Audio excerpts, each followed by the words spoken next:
Presiden Ukraina Volodymyr Zelensky menyebut akan mundur dari jabatannya jika hal tersebut ditukar dengan perdamaian dan keanggotaan NATO bagi Ukraina. Pernyataan ini mengikut desakan perjanjian mineral Ukraina, Amerika Serikat dan juga adu komentar dengan Presiden Donald Trump. Dan selengkapnya dalam liputan VOA berikut ini.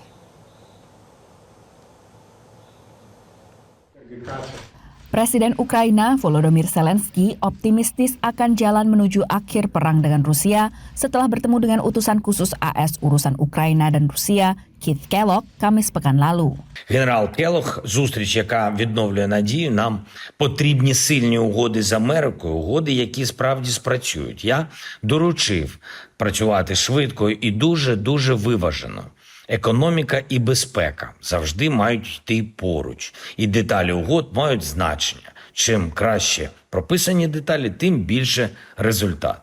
Perjanjian yang sedang digodok memberikan AS kepemilikan atas 50% sumber daya mineral langka Ukraina, termasuk grafit, litium, dan uranium. Sebelumnya, Zelensky menolak perjanjian ini karena AS tak memberikan jaminan pertahanan. Presiden AS Donald Trump mendesak Zelensky untuk segera setuju dengan perjanjian ini. I've had very good talks with Putin and I've had not such good talks with Ukraine. They don't have any cards, but they play it tough. But we're not going to let this continue. This war is terrible. Dalam sepekan, Trump dan Zelensky saling adu komentar terkait perundingan perdamaian dengan Rusia. Trump menyebut Zelensky diktator karena tidak melaksanakan pemilu sejak serangan Rusia, sementara Zelensky menuduh Trump terjebak dalam gelembung disinformasi. Posisi AS terhadap Ukraina beralih cukup signifikan dengan peralihan pemerintahan dari presiden sebelumnya Joe Biden ke Presiden Donald Trump.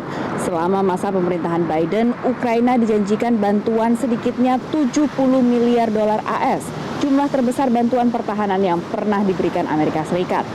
Selasa lalu, pejabat AS dan Rusia bertemu di Arab Saudi untuk membahas masa depan perang Rusia-Ukraina tanpa mengundang Ukraina. Pertemuan ini dinilai logis oleh pengamat mengingat pertentangan Rusia dengan Ukraina. The situation is not entirely clear, but a parallel track diplomacy is not optimal, but not necessarily terrible, considering how far apart the sides actually are.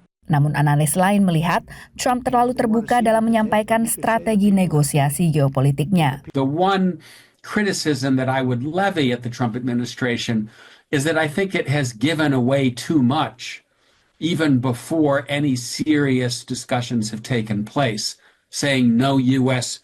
boots on the ground, no NATO membership. This is all putting the cart before the horse, because we need to get a deal to stop the killing. Menlu AS Marco Rubio menyatakan akan ada kemungkinan Trump bertemu dengan Presiden Rusia Vladimir Putin. Namun pertemuan ini hanya akan terjadi jika ada perundingan yang akan bisa mengakhiri perang di Ukraina. Dari Washington DC, Virginia Gunawan dan tim VOA. Jelajahi cara baru mendapatkan informasi. Download Metro TV Extend sekarang.